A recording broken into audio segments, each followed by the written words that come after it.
Sveiki, brangus profsąjungiečiai, gerbiami Ignalinos atominės elektrinės darbuotojai. Šiandien norėtųsi pirmą pasidžiaugti mūsų, sakyčiau, kol kas tarpinių laimėjimų, bet visgi laimėjimų. Po 2 metų teisminio ginčo kovo 10 dieną Vyriausias administracinis teismas priėmė sprendimą, kuris yra neskundžiamas ir galutinis dėl mūsų darbuotojo atstovo Nikolajaus Lebedevičiaus įtraukimo į įmonės valdybos sudėtį. Asmeniškai galvoju, kad Nikolajaus Lebedevičiaus dalyvavimas, jo kompetencijos, jo patirtis šioj įmonėj, tai kaip tik papuoš galiojančią mūsų valdybą ir tikrai prisidės kompetencijos atžvilgių prie jų žinių ir, žinoma, sprendimų priėmimų. O dėl sprendimų priėmimų mes ir kritikos, ir klausimų tikrai turim gausiai ir negailim. Ypač ir tiek dėl strateginių rodiklių, kuriuos vykdo be jokios abejonės žmonės, kurie turi dirbti padoriom sąlygom, kurie turi būti motyvuoti, kurie jaustų vidinį teisingumą, o ne tai, kuomet kintamas priedas, ar tai paskatinimas, ar tai premija, kaip pavadinsi, taip nepagadinsi, skiriasi 20–30% ir vadovai ar valdyba, ministerijos klerkai sako, kad tai normalu, kalbama apie kažkokios ekstramilės, nemanau, kad tai yra toleruotina mūsų ir aplamai korektiška kalbėti, kuomet kalbam apie mūsų įmonę kaip strateginį objektą ir kurį finansuojama viešaisiais finansais. Gavome, mes kaip tik taip sutapo, 10 lapų atsakymą ministerija, kur po kauliukai išnarpliota mūsų rezoliucija. Nežinau kodėl, šiaip tik kreipėmės nei ministerija, nei įmonė nebuvo pagrindinis adresatas ir kadangi nei visus atsakymus, nei visus klausimus gavom atsakymus, yra kur nukreipti prezidentui, kur nukreipti ministrui, tačiau parašo nei vieno, nei kito nėra. Tai mes kreipsimės, žinoma, toliau. Matome, kad ant 10 lapų, tai popierius viską matyt kenčia, bet mes matom ir akivaizdų klaidinimą. Tai čia tik tai, kad negaišti jūsų laiko, nekankinti, tai pasakysiu tik tai porą pavyzdžių. Mes turim dokumento, kurio aišku parašyta, kad 24 pavyzdžiui metais, tai kiek buvo išmokėta, 207 100 eurų keliems įmonės vadovams šalių susitarimų atleidžiant, sako, mažesnė suma, kokia nerašo, bet mes turim patvirtinimą. Rašom apie Vilniaus ofiso, sakom, putimą dabar, kur 70 žmonių darbuojasi.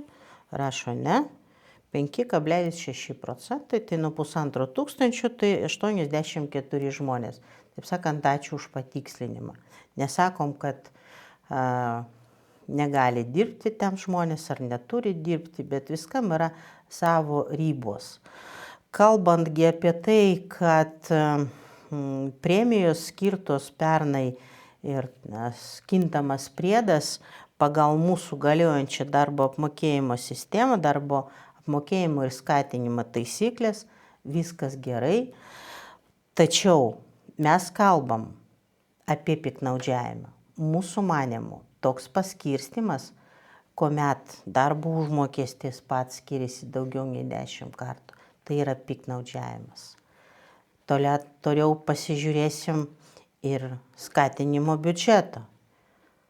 151 išmontavimo skyriaus darbuotojas. Bendras biudžetas 244 000. 19 įmonės vadovų. Bendras biudžetas 252 600. Ir sakoma, tai mes viską neišnaudojam. Čia tik 34,6 procentai. Rimtai? Tai buvo suplanuota 800 tūkstančių ir valstybės įmoniai, tai ministerijos klerkai galvoja, mano, kad tai yra normalu, kad tai yra užtikrinamas vidinis teisingumas. Ne, mes sakom, kad tai yra būtent neatsakingas požiūris, piktnaudžiavimas ir galimai siekimas techninio bankroto. Per paskutinius 2,5 metų buvo lengvų mostų atsisakoma labai tokių, sakyčiau, kirtinių specialistų, kurių žinios labai reikalingos ir iki šiol reikalingos kritinių projektų sėkmingam įgyvendinimui. Tai ko siekia įmonės vadovas ir ant kiek tai palaimina energetikos ministras. Šios klausimus, žinoma, mes užduosime. Tai dabar vyksta labai svarbus procesas, nuo kurio prasideda, iš tikrųjų čia darbo apmokėjimo sistemos dalis, tai yra pareigybių vertinimas. Žinoma, mes stebim šį procesą, bendraujam su žmonėmis ir gaunam iš padalinių tokias indikacijas, kad pareigybių peržiūrėjimas iki tol, kol nėra nei struktūrinių pakeitimų, metodika liko ta pati, tai vėlgi klausimas, koks yra pagrindas. Kodėl vieni pašoka, gali pašokti 2-3 lygiais, kokiu pagrindu ir ant kiek išspręs didžiąją dalimi pakilimas, padidėjimas, įvertinimas didesnis pareigybių, bazinių atlyginimų pakilimo. Tai kuomet žmonės atsidūrė kaip čia šaliau dešinės maksimalios rėžio ribos. Šiai dienai mes matome, kad tas klausimas nepakankamai efektyviai sprendžiamas, todėl mūsų nuomonė lieka ta pati, reikia jau šiais metais peržiūrėti ribas. Tai mes labai tikimės, kad jau po savaitės turėtume gerų žinių ir visgi su darbdaviu pavyks pasiekti tam tikro kompromiso. Taip pat manome, kad labai svarbus yra dėl darbuotojų.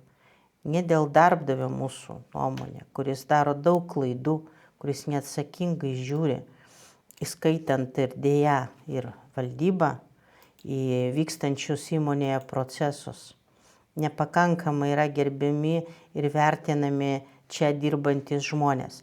Bet dėl tų žmonių, dėl tos įmonės mes visada sakom, mes būsim darbuotojų pusėje, mes būsim šios įmonės pusėje. Bet nebūtinai vadovai klysta, kuomet sutapatina save su įmonė. Taip nėra. Bet įmonės pusė ir darbuotojų pusė mes būsim visuomet. Ir dėl to siūlome bendrą susitikimą tikslu paaiškinti, ko plačiau darbuotojams būtent tą mechanizmą, bazinių atlyginimų pakeitimą, premijų skirimą. Žmonėms tai svarbu. Tai čia yra ne tik skaičiai. Kuomet įmonės vadovybė sako, kad negalvokit apie pinigus, galvokit apie savęs realizavimą. Taip, sutinkam. Kai mūsų darbuotojai gaus pagrindę po 6-8 tūkstančius, tai matyt tada mažiau galvos apie pinigus. Kol kas žmonės galvoja apie šeimų maitinimą.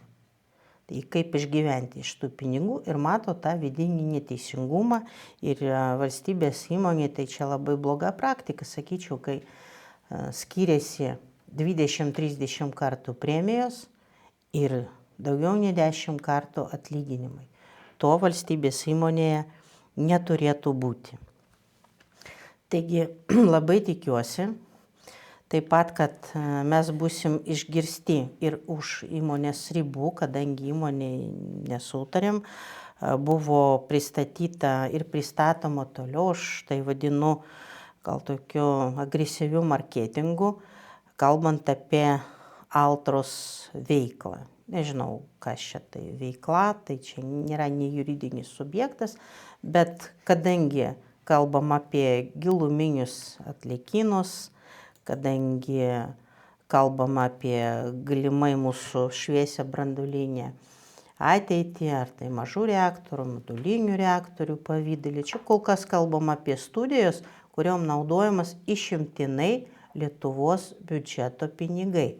Labai svarbu atskirti, kad Ignalinos uždarimas finansuojamas 86% Europos komisijos lėšomis. Tai labai svarbu. Ir visos Ignalinos atominėje elektriniai esantis etatai 86% lygiai taip pat finansuojami Europos komisijos lėšomis ir būtent Ignalinos programai.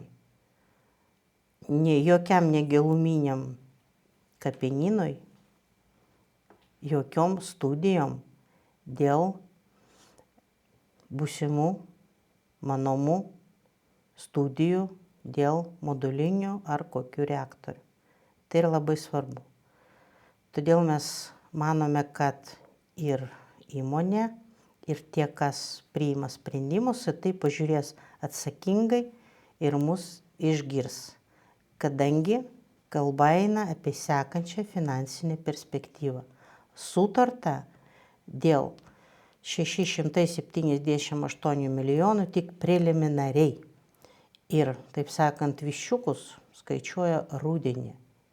Ir su kokiais projektų rezultatais mes ateisim rudeniop, tai sprendimai lemia jau šiandien. Tai ačiū, viso gero.